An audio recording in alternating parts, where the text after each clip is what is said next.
दोस्तों कुछ रिश्ते अनजाने में इतने अच्छे बन जाते हैं, बस उन रिश्तों को देखकर लगता है कि इनसे अच्छा, इनसे बेहतर कोई रिश्ता हो ही नहीं सकता। लेकिन जब उनकी सच्चाई और उनकी हकीकत के बारे में पता चलता है तो हर कोई व्यक्ति सोचने के लिए मजबूर हो जाता है कि आखिरकार ये रिश्ता भी ऐसा कर सकता है। दोस्तों आज की घटना जो मैं आपको बताने जा रहा हूँ, इसमें एक लड़की एक लड़के को अपना मुंह बोला भाई बना लेती है। दोस्तों लड़की देखने में बहुत ज़्यादा सुंदर होती है, वो भाई भी उसके साथ में इस तरह से रहता है कि जैसे इसका सगा भाई हो। दोस्तों वो एक दूसरे के साथ सुख दुख में रहा करते हैं और एक दिन का वाक़या होता है जब ये लड़का उस लड़की की ससुराल में पहुंच जाता है। दोस्तों वहां जाने के बाद इस लड़की का जो जीवन होता है इस तरह से तबाह हो जाता है। जब वहां पर लोग बाग इस मामले के बारे में जानते हैं तो हर कोई व्यक्ति इस भाई के बारे में थू थू करने लगता है। दोस्तों क्या था पूरा मामला, क्या किया था इसने, अगर आप भी पूरी कहानी के बारे में जानना चाहते हैं तो वीडियो को ज़रा सा भी स्किप ना करें। दोस्तों लास्ट तक वीडियो को ज़रूर देखें। आइए दोस्तों जानते हैं पूरा मामला क्या था। नमस्कार, जय हिंद। आप देख रहे हैं APH न्यूज़ राहुल रावत के साथ। तो दोस्तों आज की जो हकीकत की घटना आपको बताने जा रहा हूं, ये मध्य प्रदेश के कोलार की हकीकत की घटना है। यहाँ पर मनीषा नाम की एक लड़की जिसकी उम्र 27 साल होती है। दोस्तों कई साल पहले उसकी शादी हो जाती है। उसके घर में उसकी सास ससुर, उसके 2 बच्चे होते हैं और शादी से पहले ही एक लड़के को ये अपना मुँह बोला भाई बनाती है जिसका नाम अमित होता है। वो इसके घर पर भी आ जाया करता है, बड़े अच्छे से इनके संबंध चल रहे होते हैं। सबको देखने में यही लगता है कि ये तो सगे बहन भाई से भी अच्छा इनका रिश्ता है, बहुत ही प्यारपूर्वक इनका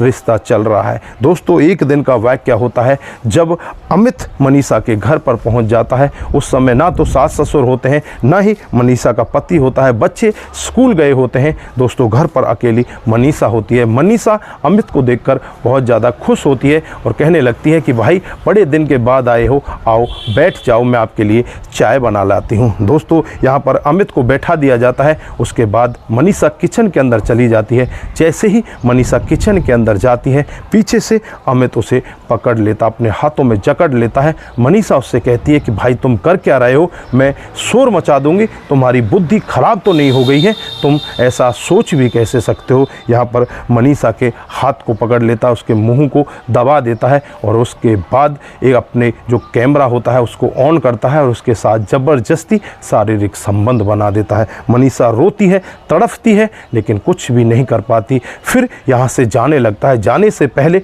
वो यहाँ पर मनीषा से इसी तरह से कहकर जाता है कि अगर तूने सब के बारे में किसी को बताने की कोशिश की तो तेरा वीडियो मैंने उतार लिया, तेरे फोटोग्राफ्स मैंने उतार लिए हैं, इन सब को मैं वायरल कर दूंगा और तू बदनाम हो जाएगी, तेरा परिवार टूट जाएगा। अब मनीषा रोने लगती है और बैठकर सोचने लगती है कि तूने कैसे रिश्ते को पानी दिया।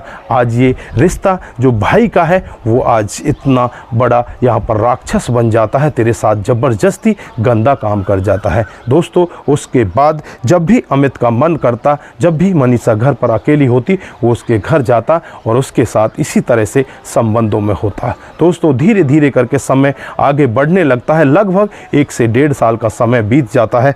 मनीषा यहाँ पर बहुत ज़्यादा टूट जाती है। वो दिन में उसके घर भी जाता, रात को भी कई बार रुक जाया करता और कई बार रात को भी उस मनीषा से कहता है कि तुम्हें अपने पति के बिस्तर को छोड़कर मेरे पास आना होगा। दोस्तों यहाँ पर मनीषा इस तरह से टूट जाती है, वो रोने लगती है और अपने कमरे में बैठकर अपने सिर को दीवार पर मारने लगती है। तभी यहाँ पर मनीषा का पति आ जाता है और उससे पूछने लगता है कि तेरे साथ में हुआ क्या है, तू करने क्या जा रही है। तो यहाँ पर मनीषा कहती है कि मैं मरने जा रही हूँ, मैं जी कर यहाँ पर करूँगी क्या, मेरे साथ में तो बहुत बुरा हुआ है। मनीषा का पति उससे पूछने लगता है कि क्या माता पिता ने तेरे साथ में कुछ किया है या कोई और बड़ी घटना है, तू बता तो सही तेरे साथ में हुआ क्या है, तू इस तरह से क्यों मरने जा रही है। तो यहाँ पर मनीषा रोती रहती है, कुछ भी नहीं बताती, लेकिन काफ़ी मिन्नत करने के बाद वो टूटती है और टूटकर अपने पति को वो सत्य बताती है जिसे सुनकर पति एकदम से आग बबूला हो जाता है। वो पति को बताती है कि जो मेरा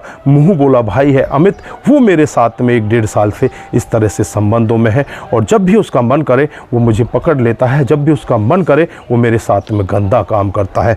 दोस्तों मनीषा के पति को बहुत ज़्यादा गुस्सा आता है, गुस्से में आग बबूला हो जाता है। इधर माता पिता माता को भी बताया जाता है। माता पिता मनीषा और मनीषा का पति नज़दीकी जो पुलिस स्टेशन होता है उसमें पहुंच जाते हैं और वहां पहुंचने के बाद पुलिस को सारे कहानी के बारे में बताया जाता है कि इस तरह से इसका वीडियो बना लिया गया है और इस तरह से इसको ब्लैकमेल किया जा रहा है। दोस्तों, यहाँ पर पुलिस भी बिना कुछ देरी किए हुए हरकत में आती है और तुरंत ही अमित को गिरफ्तार कर लेती है। गिरफ्तार करने के बाद जब अपने रवैये से उसकी अच्छे खातिरदारी की जाती है, उसके बाद अमित टूटता है और टूटकर जो सच्चाई बताता है उसे सुनकर हर कोई व्यक्ति दंग हो जाता है। अमित बताता है कि मैंने इसको अपनी बहन इसलिए बनाया था क्योंकि मैं इसकी खूबसूरती का दीवाना था, मैं इसे बहुत ज़्यादा पसंद करने लगा था। वैसे तो ये अपने ऊपर हाथ नहीं डालने देती थी, फिर मैंने इसको बहन बनाया और बहन बनाकर इसकी घर पहुंचा और घर पहुंचकर अकेले का फ़ायदा उठाकर मैंने इसके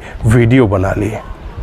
दोस्तों, जब पुलिस वाले भी पूरा वाक्य सुनते हैं तो जो विभिन्न धाराएं होती हैं, जो इस तरह के केस में धाराएं लगती हैं, उन सभी धाराओं को इसके खिलाफ लगा दिया जाता है। इसकी जमकर खातिरदारी की जाती है, उसके बाद इसे जेल के अंदर बंद कर दिया जाता है। दोस्तों, यहाँ पर मनीषा ने जो ये कदम इतने दिन के बाद उठाया, अगर इसको पहले दिन ही उठा लेती तो शायद 1-1.5 साल उसे इस तरह की जिल्लत भरी जीवन को नहीं जीना पड़ता। दोस्तों, यहाँ पर मनीषा की भी कमी देखने को मिलती है कि जब उसके साथ में ऐसा गंदा काम हो रहा था, उसने इतने दिन के बाद बताया। उसे पहले दिन ही अपने पति को बता देना चाहिए था, नज़दीकी पुलिस स्टेशन में जाना चाहिए था। अब 1.5 साल बाद भी तो वही किया उसने जो उसको अगर वो पहले दिन कर लेती तो आज ये दिन उसे नहीं देखने पड़ते। तो दोस्तों, इस कहानी से, इस घटना से हमें सीख भी मिलती है। अगर हम बाहर के किसी व्यक्ति से कोई रिश्ता भी बनाते हैं या उसके साथ में कोई किसी तरह से आपस में उनके साथ रहते हैं तो सोच समझ के रहिए,